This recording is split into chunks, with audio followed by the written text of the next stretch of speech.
An April 8th headline out of the San Francisco Gate newspaper reads, "Another family losing their home as San Francisco transplants are displacing Tahoe locals." This is a trend that is growing in mountain towns, not just in California, but all over the US.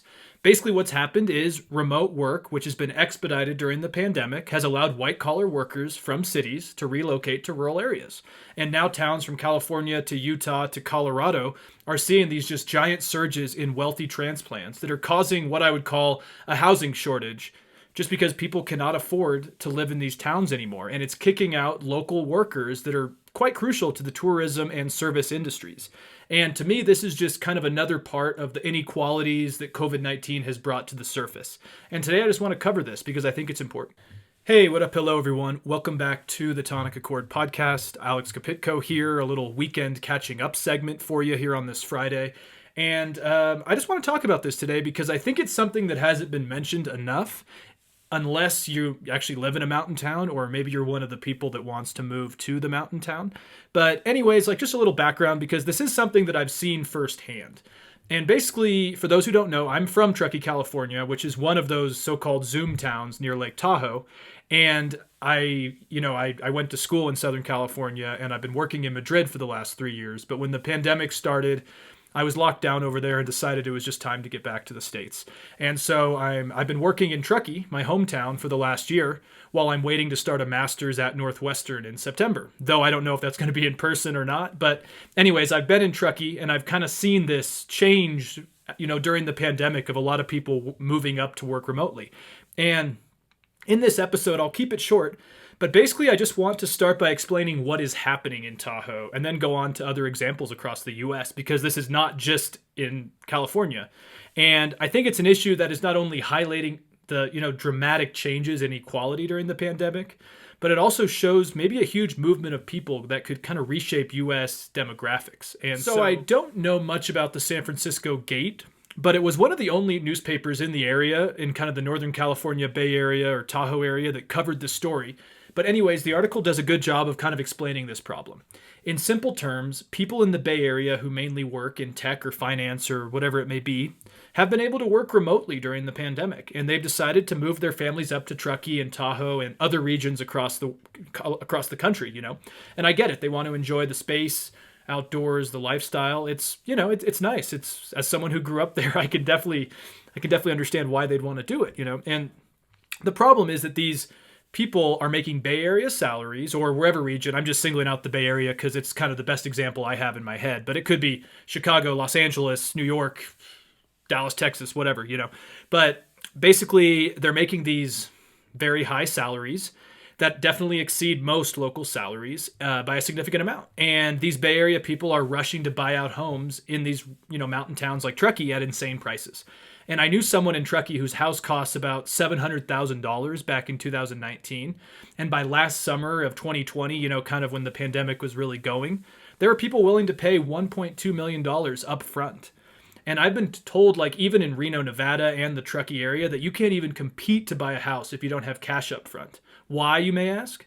Because appraisals aren't required, apparently, if a lender isn't involved, and cash purchases then can inflate local housing markets. And that's kind of what we've seen, is just this demand hasn't been actually, controlled by the actual market. It's kind of been inflated during this whole process, and it's hurting locals, and that's the big problem. And so this kind of defines one of these new waves of people that are kind of coming into the area and changing the housing market. But that is only one group. But now the San Francisco Gate article I keep mentioning describes this other phenomenon. So basically, this is something that I think is prevalent in a lot of these towns as well, is there are also many second homeowners who work in the city and either, vacation at their second home or rent it out, short-term or long-term rentals.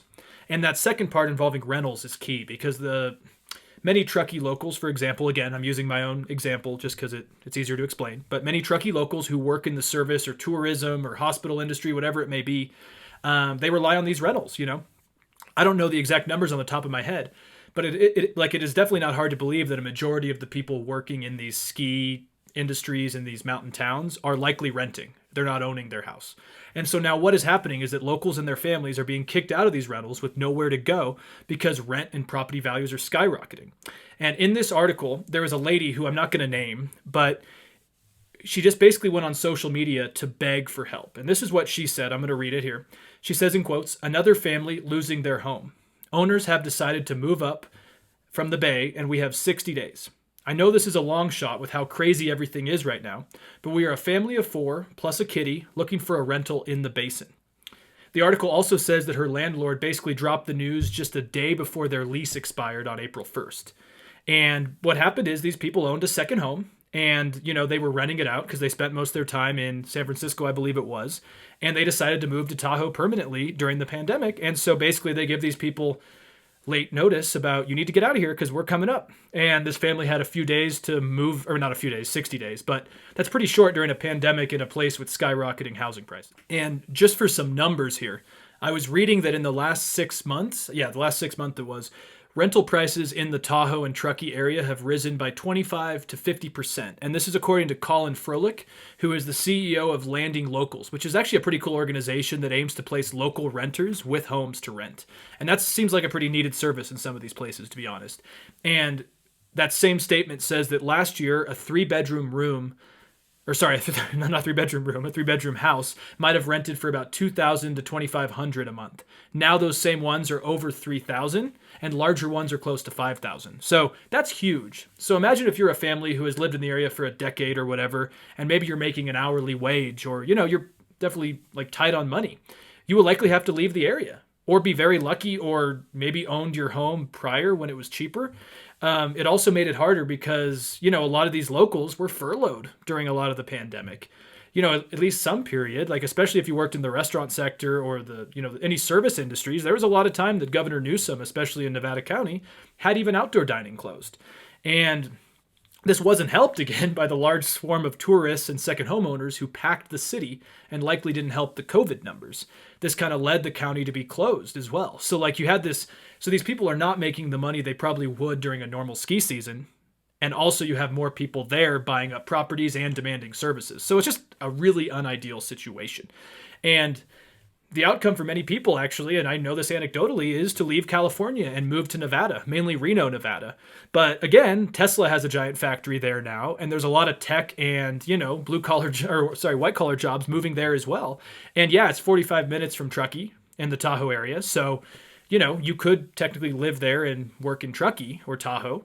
But the problem is that Reno's also gotten extremely expensive to the point where homes that were $200,000 or $300,000 to buy are now, up in the $700,000 range. And also I've heard stories that also you kind of need cash if you're really hoping to buy a home as well. So the question here, and it's always in my head, is that what happens to an area like Tahoe where the people who work in the industries can't even afford to live within like an hour or two of their work? That's going to really uproot a lot of how that entire tourism mountain town works. And now also just because I don't want to like single out my hometown, I want to highlight that this is a domestic trend inside of the US in general. The Economist has a great article about a similar situation in Colorado. It's called "Growing Pains: Small Cities in America's Mountain West Are Booming." And the article looks at Colorado Springs, which is near Pike Peak. And the article says here in quotes, and I'm going to read that over the last year, house prices in small and mid-sized cities are rising rapidly in America's Mountain West. Average home values in Colorado Springs rose by 15% between February 2020 and February 2021. Prices in Bozeman, Montana increased by nearly 20%. In Boise, Idaho, house prices rose by about 28 to 30%, and which was the biggest increase amongst these type of locations. And let's see, what else do we got here? This article does a good job that I do want to touch on, though, as well, is that it talks about how like the pandemic was kind of the nail in the coffin for a lot of these places where, people finally realized it's time to get out of here. And if they had the funds to do it, they would. But it has a good point to say that this was a trend that was growing before the pandemic. It's not like just COVID-19 hits and people that could afford it are like, we're leaving. This was already a growing trend. The U.S. Census predicted this would happen, and it's kind of following this rural-urban kind of movement. And I've heard academics for a couple of years talk about how COVID might just be the icing on the cake in this great demographic movement from cities to rural areas. That's early to see, but my disclaimer does kind of stop here because I do think that bad governance, population growth, growing inequality, and a pandemic have made this worse. It's kind of just the perfect storm. It's kind of the problem salad. And the same Economist article looks at how the diminishing supply of affordable housing is also a problem. And that's something that actually is worrying not only local and policymakers, but I think a lot of people in general. I think affordable housing really would be at least some form of a solution, because that's just the problem is people can't afford to live in some of these like luxury properties. And like the thing that does really irritate me about this is that, especially where I live, like I see it every day, new houses and condos are being built.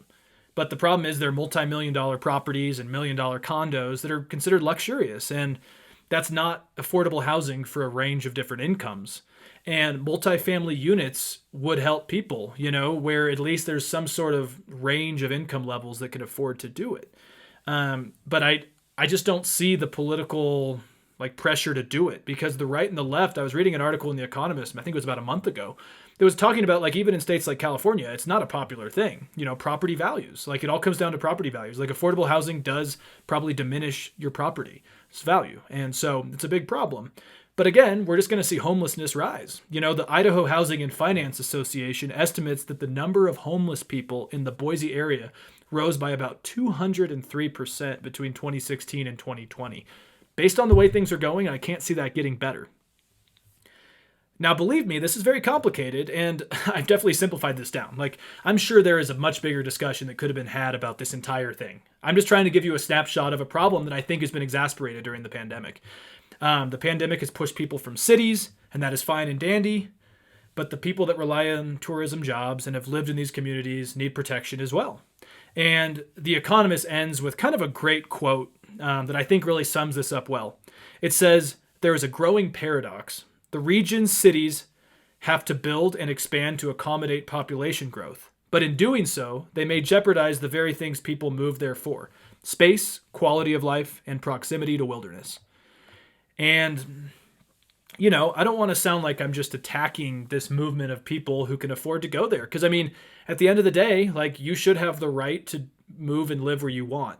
I think the bigger issue is that during the pandemic, there's a lot of people that have just lived in a bubble where everything is fine and dandy, and they've been able to move and pay for second homes and kind of uproot people who maybe have not been doing so well during the pandemic.